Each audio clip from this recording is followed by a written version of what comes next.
to Padmavati Junior College online classes. My name is K. Govindarajulu. So, first we discussed enter second year physics lesson, waves. Already we discussed waves. So, what is wave? So, wave is a disturbance. Wave is a disturbance. It propagates in the space. It propagates in the space. So, in the particles are not moved in wave. So, then it is transport of energy from one point to another point. So waves are two types. Waves are classified in two types. So for the medium, so on the basis of medium, waves are classified in two types. First one is mechanical wave and non-mechanical wave. అంటే medium ని base చేసుకుంటూ waves ని మనం two types లో మనం discuss చేయొచ్చు. అంటే ఏంటండి mechanical wave, non mechanical wave. So ఇక్కడ వేవ్, మెకానికల్ వేవ్ అంటే మెకానికల్ వేవ్ అంటే ఏంటండి mechanical wave. So mechanical wave అంటే ఏంటి? For the propagation of in these waves medium is necessary, then such waves are called mechanical waves. అంటే ఈ waves travel చేయాలి అంటే మీడియం అనేది ఖచ్చితంగా ఉండాలి. అంటే మీడియం లేకుండా మెకానికల్ వేవ్ అనేవి ట్రావెల్ చేయవు. మరి ఇలాంటి మెకానికల్ వేవ్స్ కి ఎగ్జాంపుల్ ఏంటమ్మా అంటే సౌండ్ వేవ్స్. అంటే సౌండ్ వేవ్స్ అనేవి మెకానికల్ వేవ్. సౌండ్ వేవ్స్ అనేది mechanical wave. When the vibrator string produces themselves waves are called mechanical wave. అంటే మనకి సౌండ్ వేవ్ అనేది ఏంటంటే it is a longitudinal mechanical wave. The sound wave, it is a longitudinal mechanical wave. When the sound wave travel in three medium, so that is solid and liquid and gaseous. Solid మీడియంలో travel చేస్తుంది, liquid మీడియంలో travel చేస్తుంది, gases state లో కూడా sound wave అనేది travel చేస్తుంది. కాబట్టి sound wave ఏమన్నాము? Longitudinal mechanical wave. Longitudinal mechanical wave. So ఇప్పుడు మనం మెకానికల్ వేవ్ లో ఏం కావాలి? Medium necessary. మరి నాన్ మెకానికల్ వేవ్ అంటే ఏంటంటే నాన్ మెకానికల్ వేవ్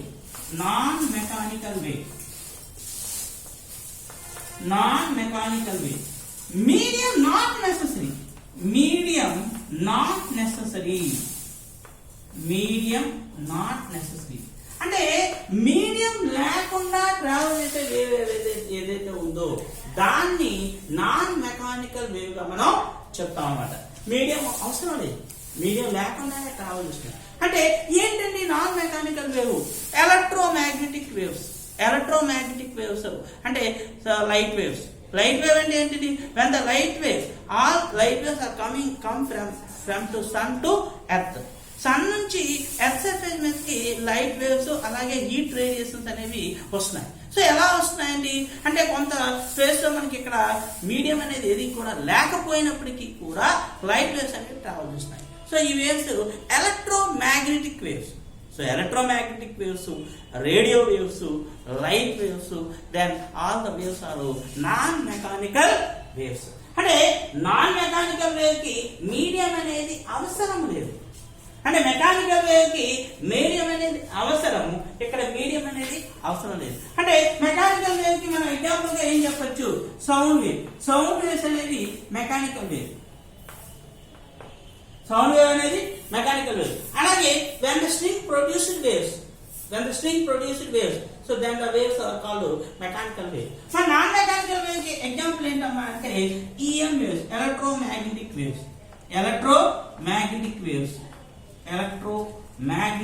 waves. అలాగే రేడియో వేవ్స్, అలాగే లైట్ వేవ్స్. ఇవన్నీ కూడా non mechanical wave. Radio waves, light waves, electromagnetic waves ఇవన్నీ కూడా నాన్ మెకానికల్ వేవ్. అంటే ఇక్కడ దీన్ని ఎలా చెప్తాము? Mechanical wave, non mechanical wave అంటే ఇక్కడ మీడియం ని బేస్ చేసుకుని మీడియం అవసరమయ్యే వేవ్స్ ని మెకానికల్ వేవ్, మీడియం అవసరం లేనటువంటి వేవ్స్ ని నాన్ మెకానికల్ వేవ్ గా మనం క్లాసిఫై చేసాం అన్నమాట. సో ఇప్పుడు మనకి for the propagation of these waves అంటే మనం వేవ్స్ ని ఇక్కడ మనకి ఎలా ఉంటుంది, వేవ్ అనేది సింపుల్ హార్మోనిక్ మోషన్ లో ఉంటుంది. సో ఇక్కడ సింపుల్ హార్మోనిక్ మోషన్ లో ఉంటుంది. సో ఇక్కడ దీన్ని harmonic wave, harmonic progressive waves, harmonic progressive wave. అంటే what is progressive wave and stationary wave? Progressive wave అంటే ఏంటండి? So when the wave is moving, the wave is moving in forward direction from source point, it is does not come back into the same source point. అంటే wave అనేది ఎక్కడైతే source point నుంచి release అయిందో ఆ release అయినటువంటి point నుంచి ఇది space లో ఫార్వర్డ్ డైరెక్షన్ లో ట్రావెల్ చేస్తుంది. స్పేస్ ఆర్ మీడియంలో ఫార్వర్డ్ డైరెక్షన్ లో ట్రావెల్ చేస్తుంది. సో ఇక్కడ ఇది మరి సోర్స్ పాయింట్ దగ్గరికి తిరిగి రాదు. అటువంటి వేవ్స్ ని మనం ప్రోగ్రెసివ్ వేవ్స్ అని చెప్తాం అన్నమాట. దాన్ని మనం ప్రోగ్రెసివ్ వేవ్స్ గా మనం చెప్తాం అన్నమాట. మరి నెక్స్ట్ ఏంటండి అంటే స్టేషనరీ వేవ్స్. స్టేషనరీ వేవ్స్ అంటే ఇక్కడ ఏంటండి? When the waves are fixed between two rigids. అంటే మనకి ఇక్కడ వేవ్ అనేది to support two rigids, rigid support మధ్యలో వేవ్ అనేది ఫిక్స్డ్ గా ఉండిపోయినట్టయితే అటువంటి వేవ్స్ ని మనం స్టేషనరీ వేవ్ గా మనం చెప్తాం. అంటే మన స్టేషనరీ వేవ్ ఏమవుతుంది? Incident wave and reflected wave both are superimpose with each other, then forward stationary wave. అంటే దాన్ని మనం స్టేషనరీ వేవ్ ని ఎలా ప్రొడ్యూస్ చేయొచ్చు అనేది తర్వాత మనం డిస్కస్ చేస్తాం. ఇప్పుడు మనం హార్మోనిక్ వేవ్, ఈ హార్మోనిక్ వేవ్స్ లో మనం ప్రోగ్రెసివ్ వేవ్ గురించి మనం చెప్పాం. ప్రోగ్రెసివ్ హార్మోనిక్ వేవ్, ఈ ప్రోగ్రెసివ్ హార్మోనిక్ వేవ్స్ లో మనం ఇక్కడ then the waves the progressive wave are classified for their propagation, for their propagation. So when it is a two types. First one is longitudinal wave and transverse wave. Longitudinal wave. First one, longitudinal wave. Longitudinal wave అంటే ఏం చెప్తాం? If the particles in the medium vibrate parallel to the direction of the propagation of the wave, then such waves are called longitudinal waves. అంటే ఇక్కడ మనకి particles అనేవి ఎలా అంటే parallel direction లో వైబ్రేట్ అవుతున్నాయి. అంటే మనకి ఇక్కడ మనం వెన్ ద వైబ్రేటింగ్ పార్టికల్స్, ఇక్కడ ఎలా ఉంది? Parallel direction. సో ఇది మనం వేవ్ డైరెక్షన్ గా మనం తీసుకున్నట్టయితే, సో మనకి వేవ్ డైరెక్షన్ లో all the vibrating particles vibrated parallel to the direction of the propagation of the wave, to the direction of the propagation of the wave, then such waves are called longitudinal wave. అంటే longitudinal wave లో మనకి ఏం produce అవుతున్నాయి? Compressions and rare fractions. ఇక్కడ మనకి compressions అంటే compressions అంటే ఏంటి? When all the particles having maximum density. అంటే ఇక్కడ దీన్ని మనం కంప్రెషన్, ఇక్కడ రేర్ ఫ్రాక్షన్, మళ్ళీ కంప్రెషన్.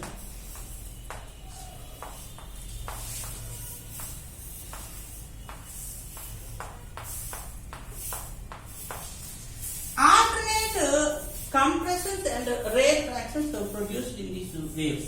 ఇక్కడ మనకి కంప్రెషన్ ప్రొడ్యూస్ అయింది, తర్వాత రేర్ ఫ్రాక్షన్, కంప్రెషన్ తర్వాత రేర్ ఫ్రాక్షన్, మళ్ళీ కంప్రెషన్, మళ్ళీ రేర్ ఫ్రాక్షన్. అంటే ఇక్కడ ఎలా ఉన్నాయండి? Here alternate compressions and rare fractions are produced in these waves, then such waves are called longitudinal waves. So మనకి ఇక్కడ కంప్రెషన్ అంటే ఏంటి? When the vibrating particle having maximum density. Maximum density ఉంటుంది, maximum density ఉండేది compression. Minimum density ఉంటే దాన్ని మనం rarefaction అంటారు. ఇక్కడ ఎలా ఉంటాయి? When the vibrating particles are the vibrating particle having maximum density. ఇక్కడ అన్ని పార్టికల్స్ అన్ని కూడా ఒక దగ్గరికి చేరుకుంటున్నాయి అనమాట. సో ఇక్కడ here the lot of particle are stored at compression. ఇక్కడ ఏమవుతున్నాయి? when all the particles having maximum distance మనకి ఇక్కడ ఏమవుతున్నాయి పార్టికల్స్ అన్ని కూడా దూరం దూరంగా జరుగుతున్నాయి కాబట్టి ఇక్కడ ఏంటి డెన్సిటీ అనేది మినిమం డెన్సిటీ ఉంటుంది కాబట్టి దీన్ని మనం రేఫ్రాక్షన్ గా చెప్తాం. ఇక్కడ పార్టికల్స్ అన్ని కూడా ఒక దగ్గర చేరిపోతున్నాయి కాబట్టి ఇక్కడ మాక్సిమం డెన్సిటీ ఉంటుంది కాబట్టి దీన్ని కంప్రెషన్ గా చెప్తాం. కంప్రెషన్ రేఫ్రాక్షన్ మళ్ళీ కంప్రెషన్ రేఫ్రాక్షన్ అలాగా కంప్రెషన్స్ రేఫ్రాక్షన్స్ మనకి లాంగిట్యూడినల్ వేవ్స్ లో ప్రొడ్యూస్ అవుతున్నాయి అన్నమాట. అంటే లాంగిట్యూడినల్ వేవ్ అంటే ఏం చెప్తాం? If the particles in the medium vibrate parallel to the direction of the propagation of the wave, then such waves are called longitudinal waves. In the longitudinal wave, compressions and refractions are produced. అంటే successive compressions between two successive compressions, compression కి distance ఎంత అవుతుంది అంటే wave length. Or the rarefaction or refraction కి distance ఎంత అవుతుంది అంటే wave length.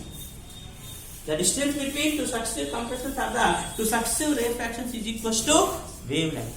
Compression కి డిస్టెన్స్ వేవ్ లెంగ్త్ అవుతుంది. అలాగే రేఫ్రాక్షన్ కి డిస్టెన్స్ కూడా వేవ్ లెంగ్త్ అవుతుంది. అయితే మరి ఇక్కడ ఏంటండి వన్ కంప్లీట్ అంటే ఒకసారి కంప్రెషన్ వచ్చిన తర్వాత మళ్ళీ రేఫ్రాక్షన్ వచ్చి మళ్ళీ ఇంకొక కంప్రెషన్ వచ్చినప్పటికీ ఇక్కడ complete distance complete wave length అనేది ట్రావెల్ చేసింది. కంప్లీట్ వేవ్ లెంగ్త్ ట్రావెల్ చేయడానికి టైం అనేది ఏమవుతుందంటే కంప్లీట్ టైం పీరియడ్ అవుతుంది. ఇక్కడ ఈ టైం పీరియడ్ దీన్ని మనం టీగా మనం చెప్పచ్చు. Complete time period T. అయితే మరి లాంగిట్యూడినల్ వేవ్స్ అనేవి ఏ మీడియంలో ప్రాపగేట్ అవుతున్నాయి అంటే longitudinal waves can propagate solid state, liquid state and gaseous state. longitudinal waves అనేవి సాలిడ్ స్టేట్ లో ప్రాపగేట్ అవుతున్నాయి, అలాగే లిక్విడ్ స్టేట్ లో ప్రాపగేట్ అవుతున్నాయి, అలాగే గ్యాసియస్ స్టేట్ లో కూడా ప్రాపగేట్ అవుతున్నాయి. It is propagate in three states. It is propagate in three media. Then such waves are called longitudinal wave. మరి ట్రాన్స్వర్స్ వేవ్ మరి ట్రాన్స్వర్స్ వేవ్ అంటే ఎలా చెప్పచ్చు? Transverse wave second one transverse wave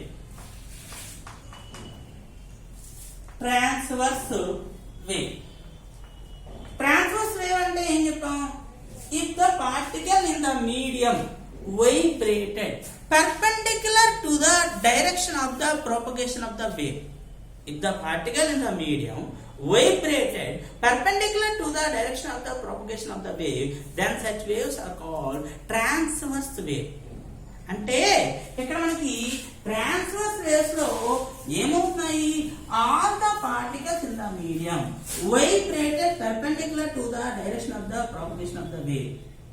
ఇక్కడ మనకి వేవ్ డైరెక్షన్ x.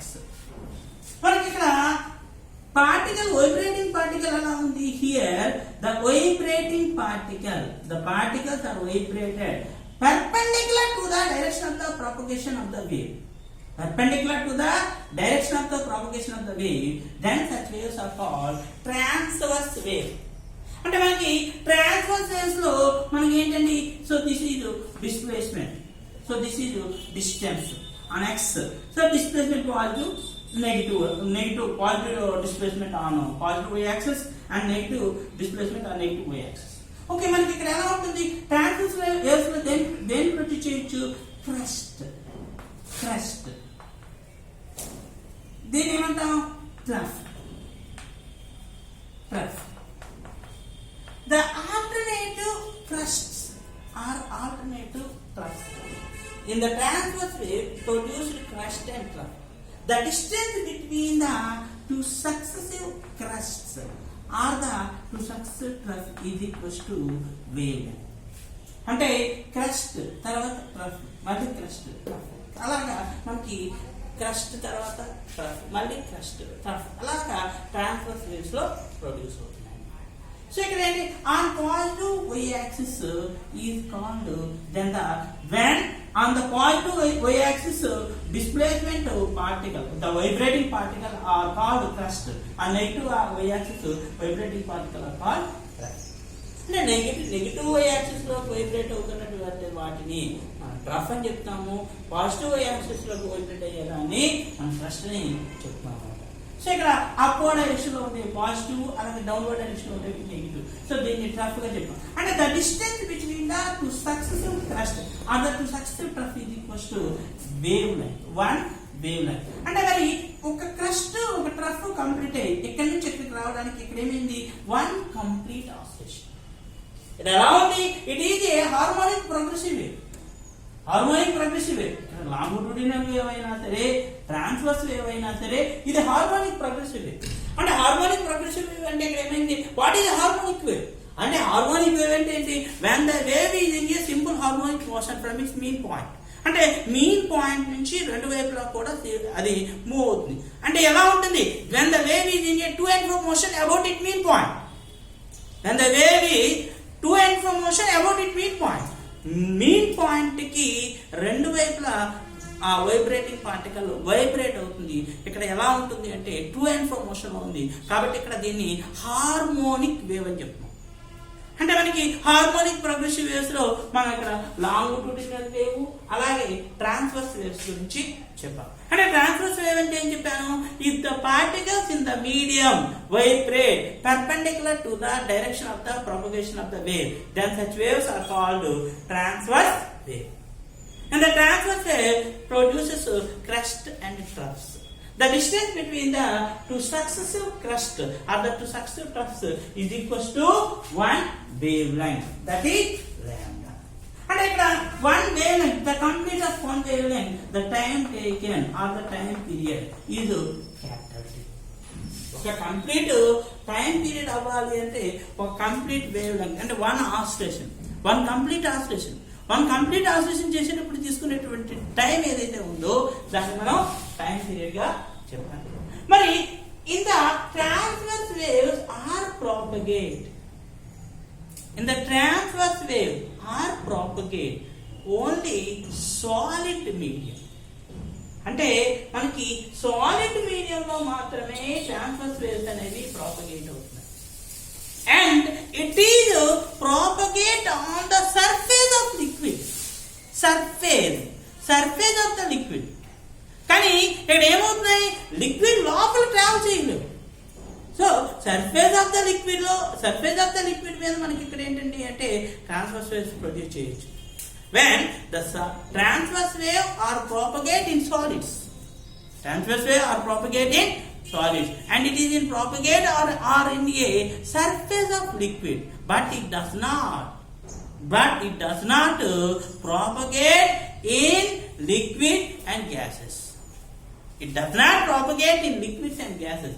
కానీ longitudinal wave చెప్పేటప్పుడు longitudinal wave it is propagate in liquids and solids and gases.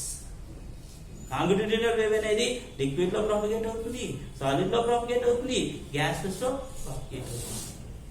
అంటే 3 మీడియం లో కూడా లాంగిట్యూడినల్ వేవ్ అనేది ట్రావెల్ చేస్తుంది. అంటే మరి లాంగిట్యూడినల్ వేవ్ కి ట్రాన్స్వర్స్ వేవ్ కి డిఫరెన్స్ ఏంటి అంటే లాంగిట్యూడినల్ వేవ్ చెప్పేటప్పుడు ఏమవుతుంది అంటే if the particles in the medium vibrate parallel to the direction of the propagation of the wave. Longitudinal wave లో పార్టికల్స్ అనేవి vibrating particles are vibrated parallel direction లో vibrate అవుతుంది. అదే ట్రాన్స్వర్స్ వేవ్స్ ఎలా ఉంటున్నాయంటే if the particles in the medium vibrated perpendicular to the direction of the propagation of the wave. అంటే vibrating particle wave direction కి perpendicular direction లో vibrate అవుతున్నాయి. ఇది ట్రాన్స్వర్స్ వేవ్. మరి లాంగిట్యూడినల్ వేవ్ లో ఇంట్రొడ్యూస్ అవుతున్నాయి కంప్రెషన్స్ అండ్ రేర్ ఫ్రాక్షన్స్. అంటే compression అంటే here the maximum density of the particles are called compression, minimum density rarefaction. అది ఎక్కడికి వచ్చేటప్పటికి ట్రాన్స్వర్స్ వేవ్ లో ఏమవుతుంది అంటే crest and trough. On upward direction on positive y-axis crust produced, on negative y-axis trough. మరి longitudinal waves లో the distance between two successive compressions or the two successive rarefaction is equals to wavelength. Compression కి distance లేదంటే రేర్ఫాక్షన్ కి distance wave length అవుతుంది. అదే transverse waves వచ్చేటప్పటికి crest trough distance wave length. అంటే ఇప్పుడు రాముడు లేని వేవ్ లో వచ్చేటప్పుడు క్రస్ట్ ఆ కంప్రెషన్ కి రేర్ఫాక్షన్ కి డిస్టెన్స్ ఎంత అవుతుంది అంటే the distance between the compression and rarefaction is equals to half of wave length. ఒక కంప్రెషన్ కి ఒక రేర్ఫాక్షన్ కి distance half of the wave length అవుతుంది. అదే కంప్రెషన్ కానీ రేర్ఫాక్షన్ కానీ డిస్టెన్స్ ఎంత అవుతుందంటే వేవ్ లెంగ్త్ అవుతుంది. ట్రాన్స్వర్స్ వేవ్ వచ్చేటప్పటికి క్రస్ట్ ట్రఫ్ వేవ్ లెంగ్త్. అదే సార్